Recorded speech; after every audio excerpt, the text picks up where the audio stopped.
ಜಿಲ್ಲೆಯ ಕುಕನೂರು ತಾಲೂಕಿನ ಎರೆಹಂಚನಾಳ ಮತ್ತು ಸುತ್ತಮುತ್ತಲ ಪ್ರದೇಶದ ರೈತರಿಗೆ ಜಿಂಕೆಗಳ ಕಾಟ ವಿಪರೀತವಾಗಿದೆ. ಕೃಷ್ಣಮೃಗ, ಚಿಂಕಾರ ಸೇರಿ 3 ಜಾತಿಯ ನೂರಾರು ಜಿಂಕೆಗಳ ಹಿಂಡು ಹೊಲಗಳಿಗೆ ನುಗ್ಗಿ ಅಲ್ಲಿರುವ ಬೆಳೆಗಳನ್ನ ನಾಶ ಮಾಡುತ್ತಿವೆ. ಕಣ್ಣಿಗೆ ನಿದ್ದೆ ಇಲ್ಲದೆ ರೈತರು ಹಗಲಿರುಳು ಗುಡಿಸಲು ಹಾಕಿಕೊಂಡು ಬೆಳೆ ಕಾಯುವ ಪರಿಸ್ಥಿತಿ ಬಂದೊದಗಿದೆ. 2009ರಿಂದಲೂ ಅರಣ್ಯ ಇಲಾಖೆ ಮತ್ತು ಪ್ರತಿನಿಧಿಗಳಿಗೆ ಮನವಿಯನ್ನ ಮಾಡಿಕೊಂಡರೂ ಪ್ರಯೋಜನವಾಗ್ತಿಲ್ಲ ಎಂದು ರೈತ ಸಂಘದ ಉಪಾಧ್ಯಕ್ಷ ಅಂದಪ್ಪ ಕೋಳೂರ್ ಈ ಬಗ್ಗೆ ದೂರನ್ನ ನೀಡಿದ್ದಾರೆ.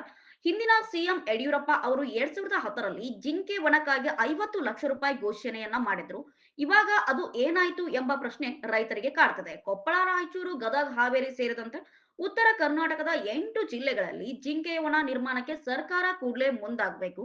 ಜೊತೆಗೆ ಬೆಳಗಾವಿ ಚಳಿಗಾಲದ ಅಧಿವೇಶನದಲ್ಲಿ ಸಿಎಂ ಸಿದ್ದರಾಮಯ್ಯ ಮತ್ತು ಎಲ್ಲ ಜನಪ್ರತಿನಿಧಿಗಳು ಧ್ವನಿ ಎತ್ತಿ ರೈತರ ಸಂಕಷ್ಟಕ್ಕೆ ಪರಿಹಾರವನ್ನ ಕೊಡಬೇಕು. ಒಂದು ವೇಳೆ ಜಿಂಕೆ ವನ ನಿರ್ಮಾಣ ಮಾಡದೆ ಹೋದ್ರೆ ಸೂಕ್ತ ಬೆಳೆ ಪರಿಹಾರ ನೀಡದಿದ್ರೆ ಉಗ್ರ ಹೋರಾಟ ಮಾಡೋದಾಗಿ ರೈತ ಮುಖಂಡರು ಸರ್ಕಾರಕ್ಕೆ ಎಚ್ಚರಿಕೆ ಮತ್ತು ಮನವಿಯನ್ನ ಕೂಡ ಮಾಡ್ಕೊಂಡಿದ್ದಾರೆ.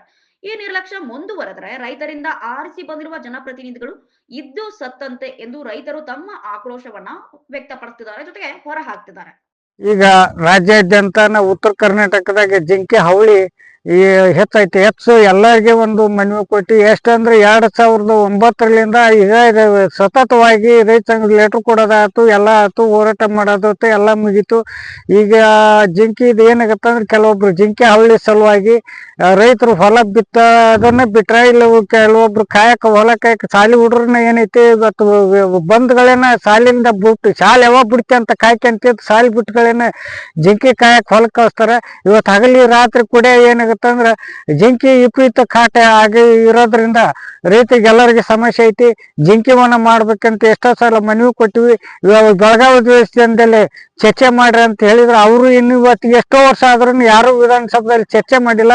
ಈಗ ಅದಕ್ಕೆ ಬೆಳಗಾವಿ ದೇಶದಲ್ಲಿ ಒಬ್ರು ಇವತ್ತೇನೈತಿ ಸಂಸದರು ಅದಾರ, ಇವತ್ತು ವಿರೋಧ ಪಕ್ಷ ನಾಯಕರು ಅದಾರ, ಇವತ್ತು ಹಾಲಿ ಸಚಿವರು, ಹಾಲಿ ಸಂಸದರು, ಮುಖ್ಯಮಂತ್ರಿ ಎಲ್ಲರೂ ಅದಾರ. ಇವತ್ತು ಏನ ಬೆಳಗಾವಿ ಅಧಿವೇಶನದಲ್ಲಿ ಚರ್ಚೆ ಮಾಡಿ ಜಿಂಕಿ ವನನ್ನ ನಿರ್ಮಾಣ ಮಾಡೋ ಅಂತ ವ್ಯವಸ್ಥೆ ರಾಜ್ಯ ಸರ್ಕಾರ, ಕೇಂದ್ರ ಸರ್ಕಾರ ಎರಡೂ ಸರ್ಕಾರ ಸೇರಿ ಮಾಡ್ಬೇಕಂತ ಹೇಳಿ ನಾನು ರೈತ ಸಂಘದ ರಾಜ್ಯ ಉಪಾಧ್ಯಕ್ಷ ಈ ಮಾಧ್ಯಮ ಮೂಲಕ ನಮ್ಮ ಮನವಿ ಮಾಡ್ಕೊಂಡಿದ್ದೆ. ಧನ್ಯವಾದ.